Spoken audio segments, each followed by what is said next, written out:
السلام عليكم ورحمة الله وبركاته. أعوذ بالله من الشيطان الرجيم. بسم الله الرحمن الرحيم. نحمده ونصلي على رسوله الكريم. أما بعد فأعوذ بالله من الشيطان الرجيم. بسم الله الرحمن الرحيم. ياسين والقرآن الحكيم إنك لمن المرسلين على صراط مستقيم. صدق الله العظيم. رب اشرح لي صدري ويسر لي أمري واحلل عقدة من لساني يفقهوا قولي. সূরা ইয়াসিনের নাম শুনেছেন না আপনারা সবাই? মুখস্থ আছে না অনেকের? আমরা ছোটবেলা থেকে দেখতাম যে আমাদের দাদিরা, নানিরা, মায়েরা, খালারা ওনারা সূরা ইয়াসিন সকালবেলা পড়তেন, তাদের মুখস্থ ছিল সূরা ইয়াসিন। তো সূরা ইয়াসিন দুইটা পারায় একসাথে করে অবস্থিত, 22 এবং 23 পারা। এটা মাক্কি সূরা, ধারাক্রম অনুসারে এটা কোরআনের 36 নম্বর সূরা। এই সূরাটির আয়াত সংখ্যা মোট 83। এই সূরার অনেক ফজিলত আছে, কিন্তু ফজিলতগুলো বেশিরভাগ দুর্বল সনদের। একটা শুধু হাসান পর্যায়ের হাদিস পাওয়া যায়, বাকি সব দুর্বল। তো দুর্বল হলেও সমস্যা নাই, ফজিলতের ক্ষেত্রে দুর্বল হাদিস গ্রহণ করা যায়। কি কি আছে? এক হাদিসে সুনানে তিরমিজির বর্ণনায় রাসূল সাল্লাল্লাহু আলাইহি ওয়াসাল্লাম বলেছেন, ইন্না লিকুল্লি শাইআন কলবান ওয়া কলবুল কুরআনি ইয়াসিন। সব জিনিসের হৃদয় আছে, আর কোরআনের হৃদয়ের নাম হচ্ছে সূরা ইয়াসিন। যে ব্যক্তি একবার সূরা ইয়াসিন পড়ে, সে 10 বার পুরো কোরআন পড়ার সওয়াব পেয়ে যাবে। এটা একটা ফাজিলত। আচ্ছা, আরেক ফাজিলতে আছে, রাসূল সাল্লাল্লাহু আলাইহি ওয়াসাল্লাম বলেছেন, ইকরাউ সূরাতা ইয়াসিন আলা মাউতাকুম। তোমাদের মুমূর্ষদের সামনে বসে সূরা ইয়াসিন পড়ো। মৃত্যু পথযাত্রী এখনই মারা যাবে, অসুস্থ হয়ে পড়ে আছে, তাদের যাতে কষ্ট কম হয়, লাঘব হয়, রাসূল সাল্লাল্লাহু আলাইহি ওয়াসাল্লাম বলেছেন সূরা ইয়াসিন তার সামনে বসে পড়ো। কেন? এটা আমি সামনে বলবো। এগুলো দাঈফ সনদের। হাসান পর্যায়ের একটা মাওকুফ হাদিস আছে, ইবনে আব্বাস রাদিয়াল্লাহু তাআলা আনহু বলতেন যে ব্যক্তি মান ক্বারা ইয়াসিন হিনা ইউসবিহু, সকালবেলা যদি কেউ সূরা ইয়াসিন পড়ে, তাহলে সারা দিনের সব কাজগুলো আল্লাহ তার জন্য সহজ করে দেয়।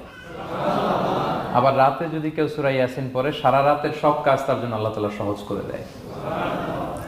এবং ইবনু কাসির ওনার তাফসিরে মিন তাজরিবাতিহি, মানে তার এক্সপেরিয়েন্স থেকে, কোনো হাদিস দলিল না, ওনার অভিজ্ঞতা থেকে বলেছেন যে আমি যখনই কোনো বিপদে পড়েছি সূরা ইয়াসিন তেলাওয়াত করার পর আল্লাহ তাআলা ওই কাজটা আমার জন্য সহজ করে দিয়েছেন।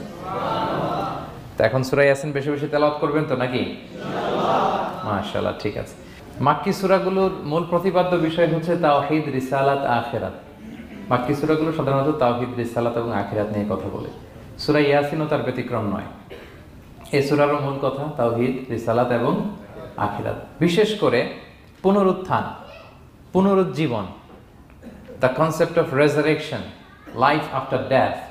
মৃত্যুর পরে যে আবার আমরা জাগবো ঘুম থেকে, আবার জীবন হবে, আবার বিচার হবে, এটা বিশ্বাস হয় আপনাদের? হ্যাঁ, মক্কার লোকদের বিশ্বাস হতো না। তারা অবাক হয়ে শুনতো রাসূল সাল্লাল্লাহু আলাইহি ওয়াসাল্লামের কাছ থেকে যে বলে কি, আমরা মরে যাব, পচে যাব, গলে যাব, জীর্ণ শীর্ণ হয়ে যাব, আমাদের হাড্ডি খুঁজে পাওয়া যাবে না, অস্তিত্ব পাওয়া যাবে না, আবার আমরা নাকি জীবিত হব, আবার নাকি উঠবো, আবার বিচার, আবার কি কি বলে মুহাম্মদ। তারা মিলাতেই পারতো না এটা। তো এই জন্য তাদের কাছে দ্য কনসেপ্ট অফ আখিরা, life after death, specially the concept of রেসারেকশনটাকে ক্লিয়ার করার জন্য আল্লাহ তাআলা এই সূরাটা নাযিল করেছেন। তাহলে এই সূরার সেন্ট্রাল থিম, মূল প্রতিপাদ্য বিষয় হচ্ছে পুনরুজ্জীবন বা পুনরুত্থান, মানে আবার যে আমরা পুনরায় উঠবো। বিশ্বাস হয় আপনাদের? হ্যাঁ, এটা কিন্তু মহাসত্য, বিশ্বাস রাখতে হবে আমাদের যে না, মরে গেলে সাময়িক দেখা যায় পচে যায়, কিন্তু আবার আমরা উঠবো। এবং এজন্যই মুমূর্ষ ব্যক্তির সামনে সূরা ইয়াসিন পড়তে বলা হয়েছে। আপনি যখন সূরা ইয়াসিন পড়বেন, তার সামনে কাইন্ড অফ আপনি তাকে বোঝাতে যাচ্ছেন যে আপনি প্রকৃতপক্ষে মারা যাচ্ছেন না, এটা আপনার জীবনের পূর্ণ সমাপ্তি নয়, বরং এটা এই নশ্বর দুনিয়া থেকে আপনার অস্তিত্বের সাময়িক একটা বিদায়। কেউ যে মারা যাচ্ছে, আমার দাদা, আমার বাবা মারা যাচ্ছে, আমরা বিদায় দিচ্ছি, আজীবন হারাই ফেললাম নাকি তারে আমরা?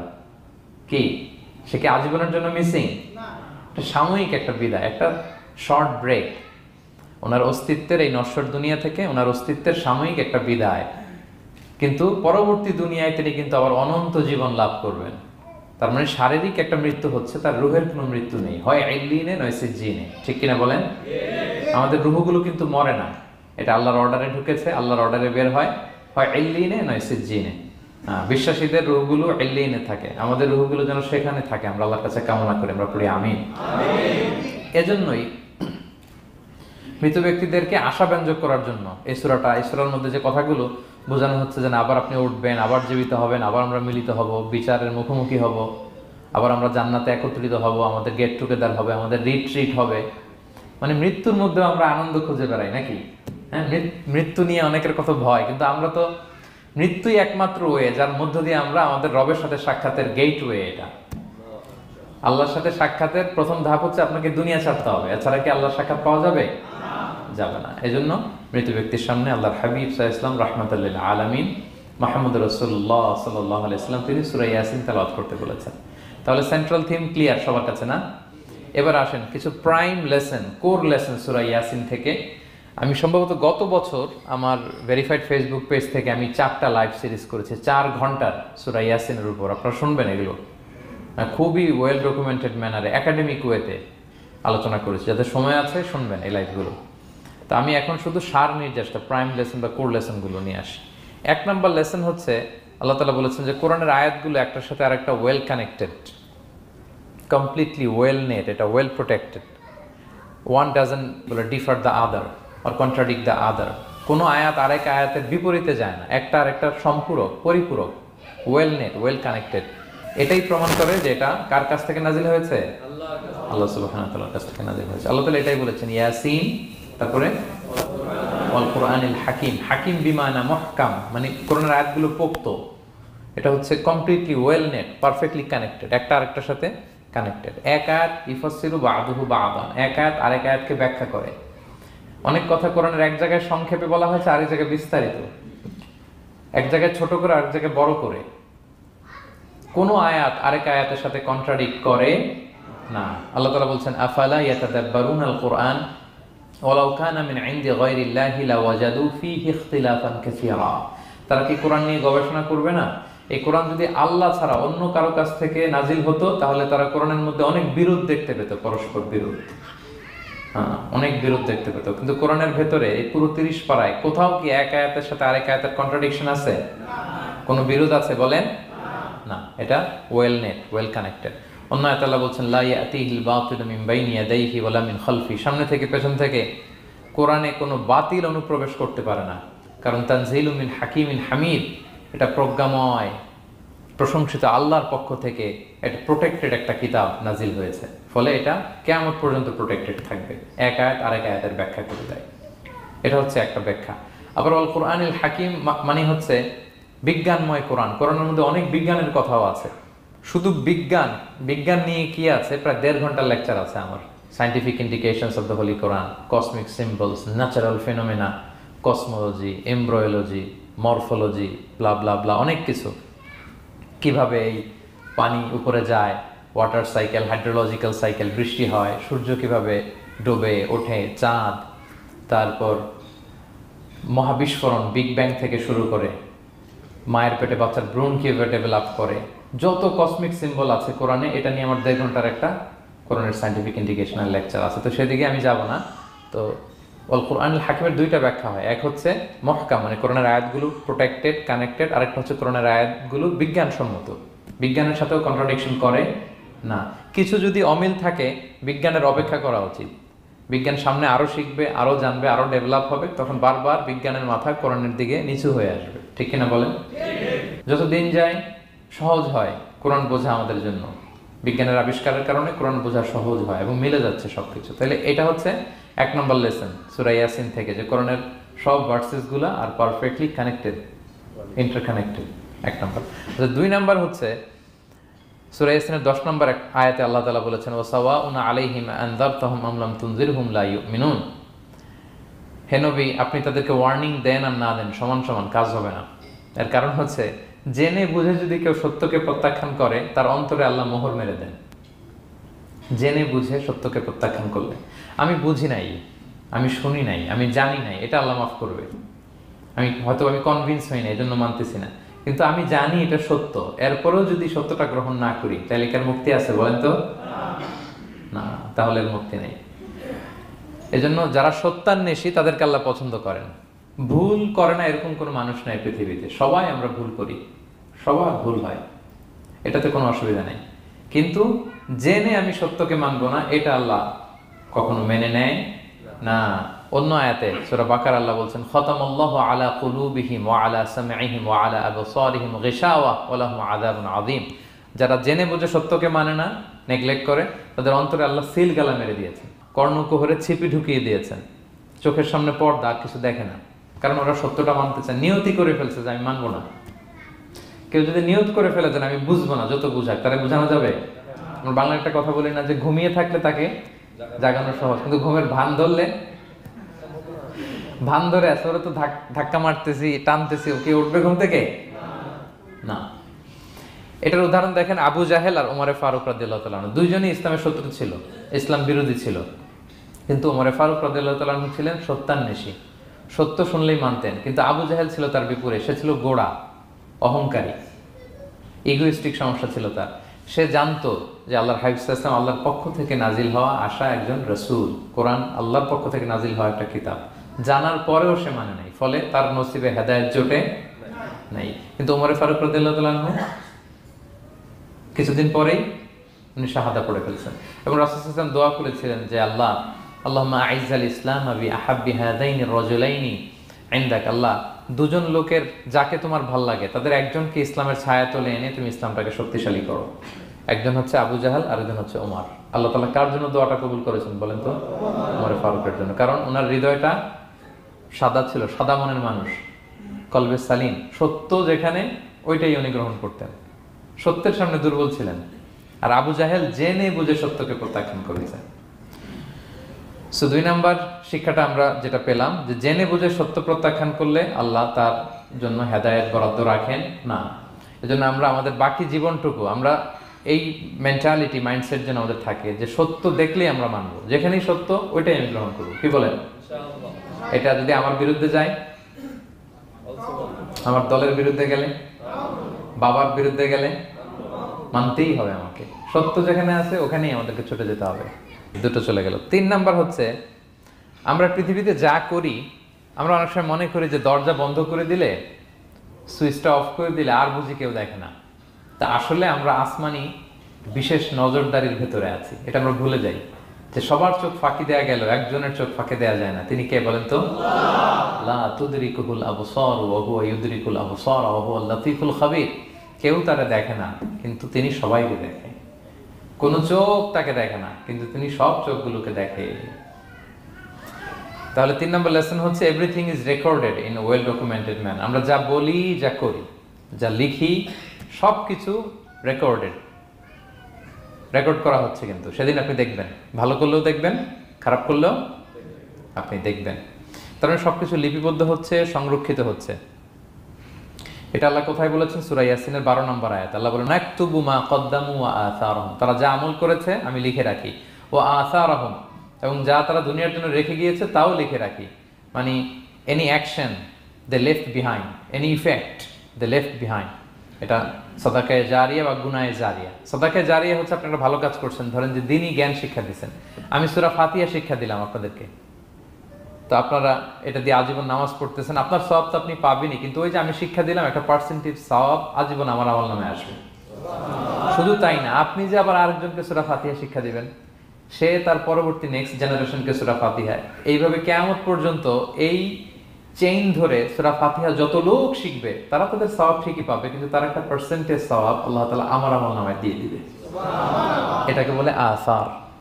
ওয়া নাকতুবু মা কদ্দামু, নিজে যে আমল করলাম আল্লাহ বলে এটাও লিখে রাখছি, ওয়া আসারহুম, any effect you left behind in this দুনিয়া, যেটা আপনি রেখে গেছেন এটাও আল্লাহ লিখে রাখবে। এবং অকুল্লা শাইইন আহসাইনাহু ফি ইমামিন মুবিন, আল্লাহ বলেন সবকিছু একটা নথির ভেতরে নথিবদ্ধ করে। নথি চিনেন তো না? ডায়েরি। তারপর আমাদের বাংলাদেশে তো যে আগে হাল খাতা করতো না, টালি খাতা বিশাল বড় বড়, এখন আছে কিনা, বিশেষ করে মুদির দোকানে দেখা যায় বড় মোটা মোটা, ধপাস করে সে টেবিলের উপর ফেলে, তারপর আপনার নাম দেখে বের করে আপনার কত বাকি, কত দিতে হবে, এই যে টালি খাতা, হ্যাঁ, এই নথি করে রাখছে আল্লাহ তাআলা আমাদের সবকিছু যা করলাম, যেটার ইফেক্ট দুনিয়াতে আমি রেখে গেলাম। এবং অন্য আয়াতে আল্লাহ তাআলা বলছেন মা ইয়ালফিযু মিন কাওলিন ইল্লা লাদাইহি রাকীবুন আতীদ, আমি মুখ দিয়ে যা উচ্চারণ করি সব আল্লাহ তাআলা একজন পর্যবেক্ষক ফেরেশতার মাধ্যমে তুলে রাখেন, সব আপনি দেখতে পাবেন। শুধু তাই না, এখানে একটা স্পেশাল লকেট রেখেছেন আল্লাহ। আল্লাহ বলেন ওয়াকুল্লা ইনসানিন আলজামনাহু তায়রাহু ফি উনুকিহি ওয়া নুখরিজু লাহু ইয়াওমাল কিয়ামাতি কিতাবান ইয়ালকাহু মানশুরা। প্রত্যেকের গ্রীবালগ্নে আমি একটা স্পেশাল সিম কার্ডের মতো রেখেছি, যা বলো এখানে রেকর্ড হয়ে আছে, কিয়ামতের দিন আমি সব বের করে দিব। তাহলে পালানোর জায়গা আছে? That means we are under surveillance, হ্যাঁ, 24/7 আল্লাহ তাআলা মনিটর করছেন, এবং এই বিশেষ আসমানি নজরদারি থেকে আমরা কেউই মুক্ত না। তাইলে লাইট বন্ধ করে দিলেন, দরজা আটকায় দিলেন, কেউ দেখে না, না? কেউ যেটা দেখে না সেটা দেখেন কে?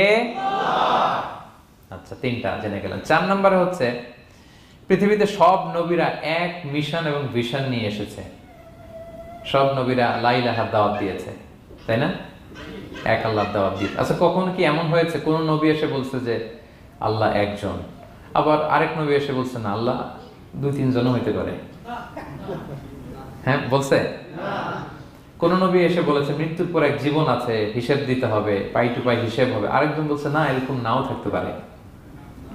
এরকম এক নবী এক কথা, আরেক নবী আরেক কথা হয়েছে?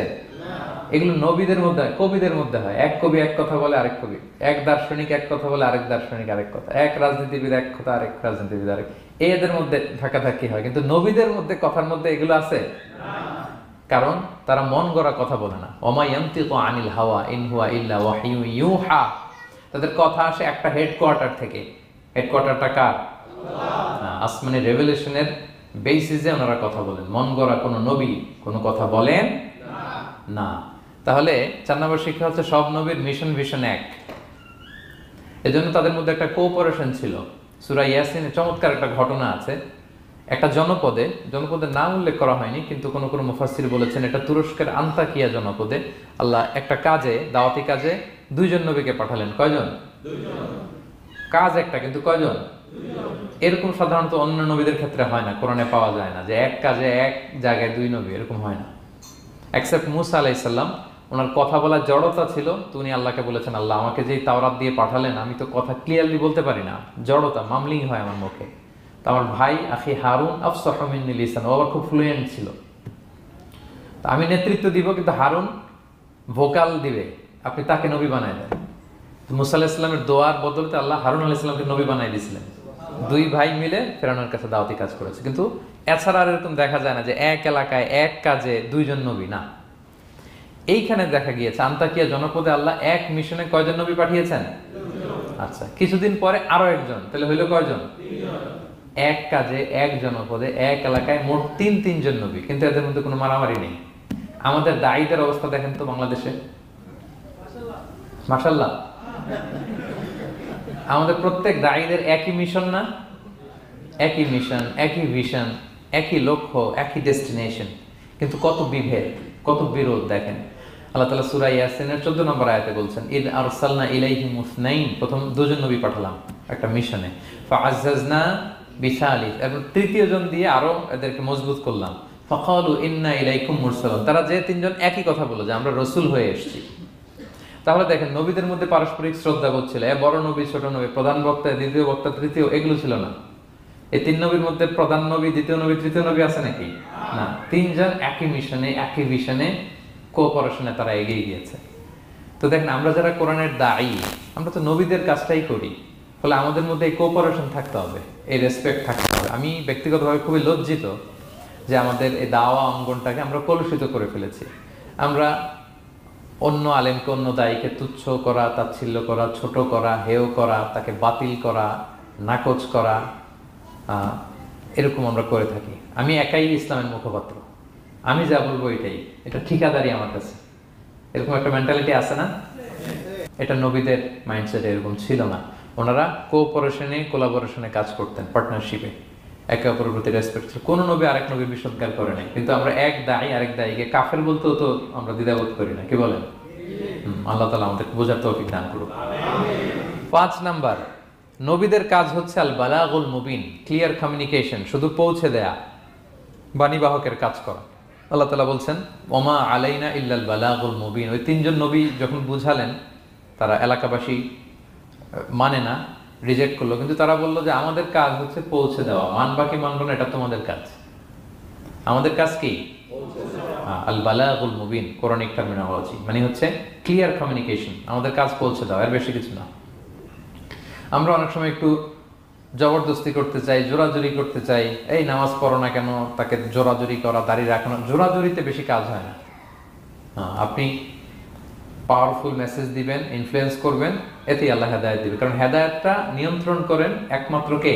আল্লাহ। এখানে আর কারো হাত নাই, এমনকি নবীরও না। কোন নবীও চাইলে কাউকে হেদায়েত দিতে পারে না। আল্লাহর হাবিব সাল্লাল্লাহু আলাইহি ওয়াসাল্লাম মক্কায় মক্কাবাসীদের পেছনে ঘুরতে ঘুরতে পেরেশান। উনি তো রহমতের নবী, উনি ভাবতেছিলেন হায়রে একটু যদি আমার কথা মানতো তাইলেই তো জাহান্নাম থেকে বেঁচে যায়। আর একটু দাওয়াত দেই, সকালে দেই, দুপুরে দেই, বিকেলে দেই, রাতে দেই। তাদের পিছনে ঘুরতে ঘুরতে রাসূল সাল্লাল্লাহু আলাইহি ওয়াসাল্লাম পেরেশান হয়ে যেতেন। আল্লাহ তাআলা সূরা কাহফে আয়াত নাযিল করলেন, ফালা আল্লাকা বাকিউন নাফসাকা আলা আসারিহিম ইল্লাম ইউমিনু বিহাদাল হাদীসি আসাফা। নবী, ওরা যদি শুনতে না চায়, আপনি তো ওদের পিছনে ঘুরতে ঘুরতে পাগল হয়ে যাচ্ছেন বোধহয়, না রেখে দেন, মানলে মানুক, না মানলে নাই। হেদায়েত দেওয়ার মালিক হচ্ছে আমি। ফাযাক্কির ইন্নামা আনতা মুযাক্কির, আপনি শুধু স্মরণ করিয়ে দেন, উপদেশ দেন। লাস্তা আলাইহিম বিমুসাইতির, আপনি বল প্রয়োগ করতে আসেন, আপনাকে দারোগা বানাই পাঠাইনি আমি, আপনি শুধু পৌঁছে দিবেন। এমনকি রাসূল সাল্লাল্লাহু আলাইহি ওয়াসাল্লাম ওনার চাচা আবু তালেবের হেদায়েতের জন্য অনেক ট্রাই করেছেন, কিন্তু হেদায়েত নসিব হয়েছে বলেন? কারণ ইন্নাকা লা তাহদি মান আহবাবতা ওয়ালাকিন্নাল্লাহ ইয়াহদি মান ইয়াশা। নবী, আপনি যাকে চান তাকে হেদায়েত দিতে পারবেন না। তাহলে আমাদের যারা দাঈ, আমাদের কাজ কি? পৌঁছে দেওয়া। বলেন তো, কাজ কি? পৌঁছে দেওয়া। নাকি বল প্রয়োগ করা, জোরাজুরি করা? মাশাআল্লাহ। 7 নাম্বার লেসন হচ্ছে, এই পৃথিবীর সবকিছু আইন মানে কার? বলেন তো? আল্লাহর। ইচ্ছায় অনিচ্ছায় সবকিছু আল্লাহর আইন মানে, আমরা ছাড়া শুধু। আকাশ, জমিন, বাতাস, বৃষ্টি, মেঘমালা, পাহাড়, সাগর, নদী, সূর্য, চন্দ্র, সব আইন মানে কার? আল্লাহর আইন মানে। সে কথা আল্লাহ বলছেন, ওয়াশ-শামসু তাজরি লিমুস্তাকাররিল লাহা, আমি সূর্যের জন্য একটা গতিপথ দিয়েছি, কক্ষপথ, অক্ষপথ, সে ওইদিকেই ঘুরে, ওরা ঘুরতে বলছে ও ঘুরে, এর কোনো ব্যত্যয় নাই। যালিকা তাকদীরুল আজিজিল আলিম, এটা আমি আল্লাহ ফিক্স করে দিয়েছি। ওয়াল কামারা কাদ্দারনাহু মানাজিলা হাত্তা আদা কাল উরজুনিল কদিম, আর চাঁদকে আমি 30টা মঞ্জিল দিয়েছি। দেখবেন চাঁদ কিন্তু এক জায়গায় উদিত হয় না, 30 দিনে 30 জায়গায়, পুরো মাস ব্যাপী এদিক থেকে ওদিকে শুধু ঘুরে। এটা আল্লাহ ফিক্স করে দিয়েছে, এটা ওর বিধান। আমাদের জন্য কোরআন বিধান হিসেবে দিয়েছে, আমরা মানি না, কিন্তু প্রত্যেক প্রাণীর জন্য, সৃষ্টির জন্য যে বিধান আল্লাহ ফিক্স করেছেন ওরা ওইটাই মানে, এর একটু অ্যাকচুয়াল পরিমাণ ডান ব্যয় করে না। সুবহানাল্লাহ, সুবহানাল্লাহ। সো জগতে সবকিছু আল্লাহর দেয়া বিধান মেনে চলে, কারণ গোটা জগৎটাই তো তার। গোটা জগৎটা কার বলেন? ফলে আইনও চলবে তার। আমরা যেন আল্লাহর সবগুলো আইন মেনে চলি। 8 নাম্বার হচ্ছে, এই যে আমরা জান্নাতের কথা শুনি, কিয়ামতের কথা শুনি, আখিরাতের কথা শুনি, একদিন আমরা এটা চাক্ষুষ দেখতে পাবো, তখন আমাদের এই বিশ্বাসটা আরো প্রগাঢ় হবে। মৃত্যুর পরে যে আমাদের লম্বা ঘুম, এই আমাদের নিদ্রা ভঙ্গ যেদিন হবে, সেদিন আমরা সব দেখতে পাবো, চাক্ষুষ কিয়ামতের সবকিছু। সেটা আল্লাহ তাআলা বলছেন, নুফিখা ফিস সূরি ফাইদাহুম মিনাল আজদাসি ইলা রাব্বিহিম ইয়ানসিলুন, ইসরাফিলের সিংহার ফুৎকারে সেদিন সব মানুষ জেগে উঠবে। আপনারা ইসরাফিল আলাইহিস সালামের নাম শুনেছেন? কে উনি? একজন ফেরেশতা। উনি বড় একটা সিংহায় ফুৎকার দিবেন। সৃষ্টির পর থেকে আল্লাহ ওনাকে একটা কাজের জন্য অ্যাসাইন করেছেন, শুধু ফু দিবে 3টা। কয়টা? 3টা। আর কোনো কাজ আছে? না। That's it, that's it. শুধু 3টা ফু দিবে, 3 বারে। ঠিক যে মুহূর্তে আপনারা এখন কথা শুনছেন, এই মুহূর্তে উনি ওই ট্রাম্পিট সিংহা নিয়ে আরশের দিকে তাকায় আছে, কখন আল্লাহর আদেশ আসে, 1 সেকেন্ডের জন্য দেরি না, চোখের পলক যাতে দেরি না হয়ে যায়, তাকিয়ে আছেন উনি। ফুৎকার দিবে তো কবর থেকে মানুষগুলো উঠবে। মিনহা খালাকনাকুম ওয়া ফিহা নুঈদুকুম ওয়া মিনহা নুখরিজুকুম তারাতান উখরা, এই কথাই আল্লাহ এই সূরাতে বলেছেন। তো মানুষ যখন উঠবে, কারো ঘুম হবে 50 বছর, কারো 500 বছর, কারো 5000 বছর, কারো 5 লক্ষ বছর। পৃথিবীতে প্রথম নিহত হয়েছে কে জানেন? হাবিল। আদম আলাইহিস সালামের ছেলে হাবিল পৃথিবীর প্রথম মারা গেছে। সে, তার ঘুমটা কত লম্বা বলেন তো? সে কত হাজার বছর, লক্ষ বছর বেচারা ঘুমাচ্ছে, হ্যাঁ, তার কবরে। তো এই সব সিংহার ফুৎকারে সব কবর থেকে উঠবে। ক্বালু ইয়া ওয়াইলানা মান বাআসানা মিন মারকাদিনা হাযা, কিরে কে ভাঙালো এই লম্বা ঘুমটা? সবাই তো ঘুমাচ্ছিলাম। হাযা মা ওয়া'দার রহমান, ফেরেশতারা বলবে এইটাই সেই দিন যেটা বিশ্বাস করো না এই দুনিয়াতে। ওয়াজ নসিহত হইলে তো তোমরা মানতা না, বলতা এগুলো কিছু নাই। বিশ্বাস, আজকে সেই দিন। সাদাকাল মুরসালুন, রাসূলরা সত্যই বলেছেন। ওই দিন মানুষ চাক্ষুষ কিয়ামতকে অবলোকন করবে। 9 নম্বর শিক্ষা হচ্ছে, তখন আল্লাহ তাআলা বিচার প্রতিষ্ঠিত করবেন। ওই বিচারে আল্লাহ কাউকে ঠকাবেন না। বলেন তো, আল্লাহর বিচারে কোনো পার্সিয়ালিটি আছে? কোনো ঘুষ দেওয়ার সিস্টেম? স্বজনপ্রীতি আছে? না। এই কথা আল্লাহ বলেছেন সূরা ইয়াসিনের 54 নম্বর আয়াতে, ফালিয়াউমা লা তুযলামু নাফসুন শাই, কোনো জুলুম হবে না। ওয়া তুজজাউনা ইল্লা মা কুনতুম তা'মালুন, যে যা করেছো ওইটারই প্রতিদান পাবে। এমন না যে আপনি করছিলেন খুব ভালো কিন্তু আপনি পান নাই, এটা হবে না। যার যে রিওয়ার্ড পাওয়ার কথা ওইটাই পাবেন, কারণ আল্লাহ জুলুম করেন না। ওমা আনা বিযাল্লামিন লিল আবিদ, আল্লাহ বলে আমি আমার বান্দার প্রতি বিন্দু পরিমাণ জুলুম করি না। ওয়া নাদউল মাওয়াজিনাল কিসতা লিয়াউমিল কিয়ামা ফালা তুযলামু নাফসুন শাইআ, সেদিন আমি ন্যায় বিচারের মানদণ্ড স্থাপন করব, ওখানে একটা চুল ফেললেও এটা ওজন নাই। ফামান ইয়ামাল মিসকালা যাররাতিন খায়রান ইয়ারা ওয়া মান ইয়ামাল মিসকালা যাররাতিন শাররান ইয়ারা, অনুপরিমাণ ভালো করলে ভালো পাবেন। এই যে সে লিল্লাহি তাকবীর বলছে, সওয়াব হইছে না? সে ওই দিন আমলনামায় দেখবে কি রে, অমুক এক মাহফিলের মধ্যে আমি লিল্লাহি তাকবীর বলছিলাম, এইটার এতগুলা সওয়াব। তারপরে এই যে আপনারা আল্লাহু আকবার বলছেন, এতে সওয়াব হইছে না? তো এরকম ছোট্ট ছোট্ট প্রতি মুহূর্তে, একজন রাস্তা চেনে না, রাস্তা দেখাই দিলেন, একজনের একটা ভালো উপদেশ দিলেন, হ্যাঁ, এইভাবে ছোট্ট ছোট্ট যত ভালো কাজ সব পাবেন, ছোট্ট ছোট্ট খারাপ কাজ সব সেদিন পাবেন, কোনো জুলুম হবে না। আচ্ছা, 10 নম্বর শিক্ষা হচ্ছে, যারা জান্নাতে যাবে, জান্নাতের একটা ফিচার হচ্ছে, মেজর ফিচার, জান্নাতে যে জান্নাতীরা যা চাবে তাই পাবে, কোনো না নাই সেখানে, যার যেটা মনে চায়। এটা সূরা ইয়াসিনের 57 নম্বর আয়াত আল্লাহ বলেছেন, লাহুম ফিহা ফাকিহা ওয়া লাহুম মা ইয়াদদাউন, সেখানে অজস্র অঢেল সুস্বাদু মুখরোচক ফলমূল থাকবে। দুনিয়াতে এক ফলে এক মজা, আনারসের মজা তরমুজে নাই, তরমুজের মজা আমে নাই, আমের মজা বাঙ্গিতে নাই, বাঙ্গির মজা কাঁঠালে নাই, কাঁঠালের মজা ডুরিয়ানে নাই। যেইটা খাবেন ওইটা স্বাদ। জান্নাতে এক ফলের ভেতরে 1000 রকমের স্বাদ আল্লাহ ঢুকাই দিবে। আচ্ছা, দুনিয়াতে যে কমলা খান, কমলার ছোলা খান, হ্যাঁ, ডাব যে খান, ডাবের ছোলাটা খান, শুধু পানি, ওইখানে ডাবের চেয়ে আর ডাবের ছোলা মজা লাগবে। কমলার চেয়ে কমলার ছোলা হবে আরো সুস্বাদু, মানে ওইটার ফিচারের সাথে দুনিয়ার ফিচারের কোনো তুলনাই হয় না, নো কম্পারিজন। যা চাবে তাই পাবে। ইয়াসিনের 11 নম্বর শিক্ষা হচ্ছে, সেদিন নিজের হাত পা নিজের বিরুদ্ধে সাক্ষী দিবে যারা জাহান্নামে যাবে। কারণ জাহান্নামীরা বলবে না আল্লাহ করি নাই, তোমার ফেরেশতারা ভুলে লিখছে, আল্লাহ আরেকজনের আমলনামা আমারে দিয়ে দিছে, এই অনেক ধরনের অজুহাত। তখন আল্লাহ তাআলা তার মুখটাকে সিলগালা করে দিবেন। ফাল ইয়াউমা নাখতিমু আলা আফওয়াহিহিম ওয়া তুকাল্লিমুনা আইদিহিম ওয়া তাশহাদু আরজুলুহুম বিমা কানু ইয়াকসিবুন। আল্লাহ বলে তোমার মুখ আমি সিলগালা করে দিলাম, হাত কথা বলবে, তখন পা সাক্ষী দিবে কোথায় যে এই পাপটা করছেন। আপনি অবাক হন, কি রে, এই হাতে তো কত আংটি পরলাম, এরপর কত লোশন মাখলাম, হ্যাঁ, কত সুন্দর বডি ওয়াশ দিয়ে হাতটাকে ক্লিন রাখলাম, তারপর হাতের মধ্যে গ্লাভস পরলাম, হাত পা কত যত্ন আমি নিলাম, এই হাত পা আমার বিরুদ্ধে কথা বলে। রাগে মানুষ বলবে ওয়াকালু লিজুলুদিহিম লিমা শাহিদতুম আলাইনা, কি রে আমার বিরুদ্ধে কথা বলিস কেন? তো হাত পা বলবে ক্বালু আনতাকানাল্লাহ আল্লাযী আনতাকা কুল্লা শাই, ওই আল্লাহ আজকে আমাকে কথা বলার সুযোগ দিয়েছে, যে আল্লাহ চাইলে যে কাউকে, যে কোনো সৃষ্টিকে কথা বলার সুযোগ দিয়ে থাকে। পাথরকে আল্লাহ জবান দিতে পারে, দিয়েছেন। রাসূল সাল্লাল্লাহু আলাইহি ওয়াসাল্লাম মক্কার শিয়াবের মধ্য দিয়ে যখন হাঁটতেন, অনেক পাথর রাসূল সাল্লাল্লাহু আলাইহি ওয়াসাল্লামকে সালাম দিয়ে বলেছেন, আসসালামু আলাইকা ইয়া নবী আল্লাহ, হে আল্লাহর নবী আপনাকে সালাম। কে দিয়েছে সালাম? পাথর। মরা খেজুর গাছ কেঁদে উঠেছে নবীর জন্য, তার মানে এগুলোর ভেতরে প্রাণের সঞ্চার করেছেন কে? আল্লাহ। সেদিন হাতের ভেতরে আল্লাহ তাআলা কথার শক্তি দিবেন। আপনার হাত আপনার বিরুদ্ধে, পা বিরুদ্ধে, আপনার বডি আপনার বিরুদ্ধে সাক্ষী দিবে। সো খবরদার, অতটুকু পাপ করি যতটুকু পাপের শাস্তি বহনের ক্ষমতা আমার আছে, একটু হিসাব মিলিয়ে নিই আমরা। 12 নম্বর লেসন হচ্ছে যে আমরা শক্তিশালী হই, ছোট থেকে বড় হই, এরপরে আবার দুর্বল হয়ে যায়। আল্লাহ বলেন ওমান নুআম্মিরহু নুনাক্কিসু ফিল খালকি আফালা ইয়াকিলুন, আমি যখন কারো বয়স বাড়িয়ে দেই তাকে আবার দুর্বল করে দেই। এটাই জীবন চক্র। দেখেন, শৈশব দিয়ে শুরু, তারপর কৈশোর, তারুণ্য, যৌবন। যৌবনের কথা চিন্তা করে তো বেশিরভাগ যুবক কি শক্তি গায় না, যা খায় ওইটাই হজম হয়ে যায়, ওভারটাইম করতে পারি, লাগাতার কাজ করতে পারি, মানে অনেক ক্যাপাসিটি। কিন্তু সেই আপনি যখন 60, 70, 80-তে যাবেন আর পারা যায় না, তখন একটা লাঠি লাগে। কি লাগে? আরো বাড়লে 90 যখন হয়ে যায়, 100, তখন ওই যে ছোট বাচ্চারা ওরা যা বলতেছে এরকম, ওরা যেরকম বোঝে না ওইরকম বোঝে না। বাচ্চাদেরকে এদিকে খাবার দিলে দেখবেন যে এদিক দিয়ে পড়তেছে মসজিদ। ওই মুরব্বীরও এরকম, বাচ্চাদের প্যাম্পাস পরানো লাগে, যেখানে রাখে পেশাব পায়খানা, মুরব্বীরাও এরকম 90, 80, এদেরও পরানো লাগে, এদেরও আর কন্ট্রোলটা থাকে না। তাহলে দেখেন, this is our life cycle.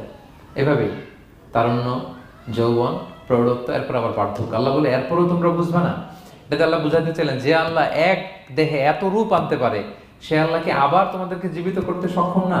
কারণ এই সূরার মূল কথা হচ্ছে পুনরুজ্জীবন, রেসারেকশন। আল্লাহ বারবার ঘুরিয়ে ফিরিয়ে নানা আয়াত দিয়ে বুঝাতে চাচ্ছেন যে আমি তোমাদেরকে আবার পুনরায় জীবিত করতে পারি। তো যে আল্লাহ এত কিছু করতে পারে, সে আবার আমাদেরকে জীবিত করতে পারে না? বলেন। আচ্ছা, 13 নম্বর শিক্ষা হচ্ছে অতীত ভুলে যাওয়া। এটা আমাদের জীবনের জন্য অনেক বড় বোকামি। আমরা ভুলে যাই অনেক সময় আমরা কি ছিলাম, কোথায় ছিলাম, ভুলে যাই। আল্লাহ বলেন আওয়ালাম ইয়ারাল ইনসানু আন্না খালাকনাহু মিন নুতফা ফাইদা হুয়া খাসীমুম মুবিন।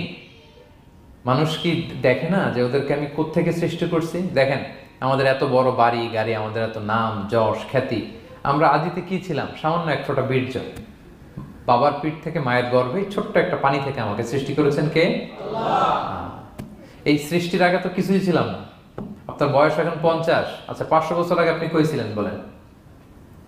আপনার দাপট তো আজকে থাকা যায় না এই পৃথিবীতে। সব নাকি আপনার, এরকম বলে না? সব আমার, আমার পাওয়ার, আমার ক্ষমতা। আজ থেকে জাস্ট 500 বছর আগে আপনি কই ছিলেন? আপনার কোনো নাম ছিল? আপনার কোনো গ্রাম ছিল? কোনো অ্যাড্রেস ছিল? কোনো খ্যাতি ছিল? দাপট ছিল? লোক লস্কর কিছু ছিল?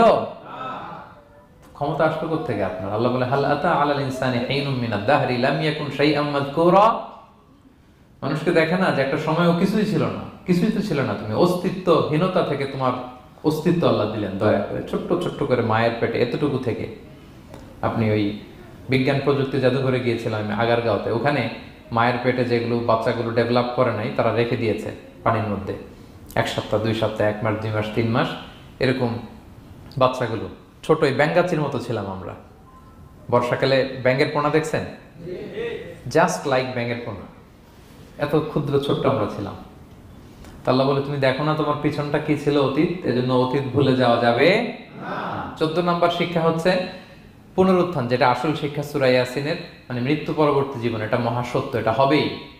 হ্যাঁ, লম্বা আয়াত, আমি শুধু মূল কথাটা বলি। আস ইবনে ওয়াইল মক্কায় রাসূল সাল্লাল্লাহু আলাইহি ওয়াসাল্লামের কাছে একটা মরা লাশের হাড্ডি, কঙ্কাল থেকে হাড্ডি এনে, এটা 100 বছর আগের হাড্ডি, এরকম হাত দিয়ে গুঁড়া করে এটা পাউডার হয়ে গেছে। রাসূল সাল্লাল্লাহু আলাইহি ওয়াসাল্লামের কাছে এসে ভেবে একটা ফু মারলো, ফু দেওয়ার সাথে সাথে এটা বাতাসে মিলে গেছে। তো বলতেছে মুহাম্মদ, এই যে কঙ্কালের এই পাউডারটা, তুমি বলতেছো এইটারে আল্লাহ জীবিত করবে, এটারে রিকনস্ট্রাক্ট করবে? কি বলো তুমি? What are you talking about? এটাও সম্ভব? আল্লাহ এই কথাটা সূরা ইয়াসিনে তুলে ধরলেন যে দারাবা লানা মাসালান ওয়া নাসিয়া খালকা ক্বালা মান ইউহিল ইযামা ওয়া হিয়া রামীম। এটারে কে আবার জীবিত করবে? এটা তো জীর্ণ শীর্ণ ধুলা বালু পাউডার হয়ে গিয়েছে। আল্লাহ বলেন কুল, নবী আপনি ওয়াইলকে বলেন, ইউহিহাল্লাযী আনশাহা আউওয়ালা মাররা, ওই আল্লাহ সৃষ্টি করবেন যে এটারে প্রথমে বানাইছিলেন। এটার তো অস্তিত্ব ছিল না। অস্তিত্বহীন থেকে যখন আল্লাহ বানাইতে পারেন, এটা মরে যাওয়ার পরে তারে আল্লাহ আবারও বানাতে পারবেন। ঠিক কিনা বলেন? আচ্ছা বলেন, কোন জিনিস প্রথমে বানানো সহজ না দ্বিতীয়বার বানানো সহজ? দ্বিতীয়বার, তাই না? তো প্রথমেই যেহেতু আল্লাহ আমাদেরকে বানাই ফেলতে পারছে, মরে গেলে গলে গেলে পচে গেলে দ্বিতীয়বার বানানো কেন জন্য কঠিন হবে? কঠিন হলে তো প্রথমবার হওয়ার কথা ছিল, যেহেতু নমুনা ছিল না। আল্লাহর কাছে কোনো মডেল ডিজাইন ছিল যে এটার আলোকে এটা ছিল? তো সেই আল্লাহ যখন আমাদেরকে বানাই ফেলতে পারছেন প্রথমবার, দ্বিতীয়বার কি তার জন্য কঠিন না সহজ? তখন বিষ্ণু ইসলাম বললেন যে এই পাউডার, তুমি যে কঙ্কালের হাড্ডি ফু দিয়ে বললা, এটাকে আল্লাহ জীবিত করবেন, অনুরূপভাবে তোমাকেও জীবিত করবেন এবং তোমাকে জাহান্নামে নিক্ষেপ করবেন। আল্লাহ জাহান্নাম থেকে আমাদেরকে হেফাজত করুন। সহিহ মুসলিমের হাদিস আল্লাহ হাবিব সাল্লাল্লাহু আলাইহি ওয়াসাল্লাম বলেন, ইন্না ফিল ইনসানি আযমান, মানুষের দেহে একটা হাড্ডি কণিকা আছে, লা তাকুলহুল আরদু আবাদা, এই হাড্ডি কণিকা জমিন কখনো খেতে পারে না। মানে আমাদেরকে কবর দিয়ে দিলে তো মাটি পুরো লাশটা খেয়ে ফেলে, 50-100 বছর পরে আর কিছুই থাকে না আসলে। আমাদের হাড়গোড়ও থাকে না, ওইটাও পাউডার হয়ে যায়, পোকামাকড় খেয়ে ভ্যানিশ। কিন্তু একটা জিনিস ছাড়া, আমাদের এই যে শির দ্বারা ব্যাকবোন, আমাদের স্পাইনাল কর্ডের একেবারে নিচে ট্রায়াঙ্গেল ছোট্ট একটা হাড্ডি কণিকা আছে, ত্রিভুজ আকৃতির।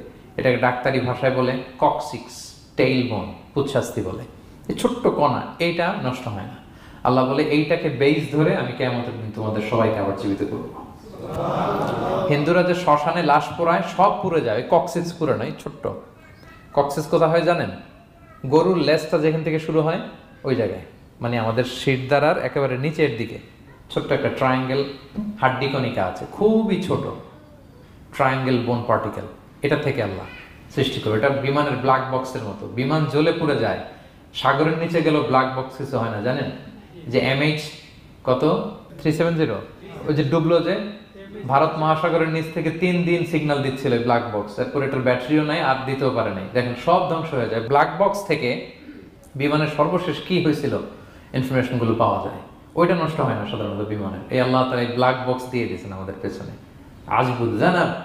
এখান থেকে আল্লাহ তাআলা সেদিন আমাদেরকে রিকনস্ট্রাক্ট করবেন। তাহলে পুনরুত্থান, আবার যে আমরা জীবিত হবে, এটা বিশ্বাস হয় আপনাদের? হয়। এটা করতে আল্লাহর কিছুই লাগে না, শুধু কুন বললেই হয়ে যায়। কি বললে? এই কুন কথা দিয়ে আল্লাহ তাআলা শেষ করেছেন সূরা ইয়াসিন। আল্লাহ বলেন যে আল্লাহর যে অসীম ক্ষমতা, এটা শুধু কুন বললেই হয়। ইন্নামা আমরুহু ইযা আরাদা শাইআন আইয়াকুলা লাহু কুন ফায়াকুন।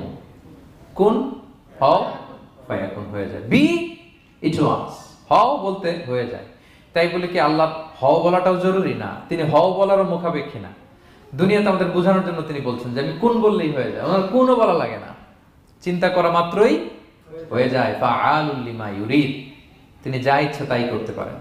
সো সে আল্লাহকে যেন আমরা ডাকি, তার কাছে যেন আমরা ফরিয়াদ করি, আমাদের মনের আকুতি, চাহিদা, প্রার্থনা তার কাছে যেন আমরা নিবেদন করে পেশ করি। আল্লাহ তাআলা আমাদের সবাইকে কথাগুলো বোঝার ও আমল করার তৌফিক দান করুন। হাদা মা ইনদি ওয়াল ইলমু ইনদাল্লাহ।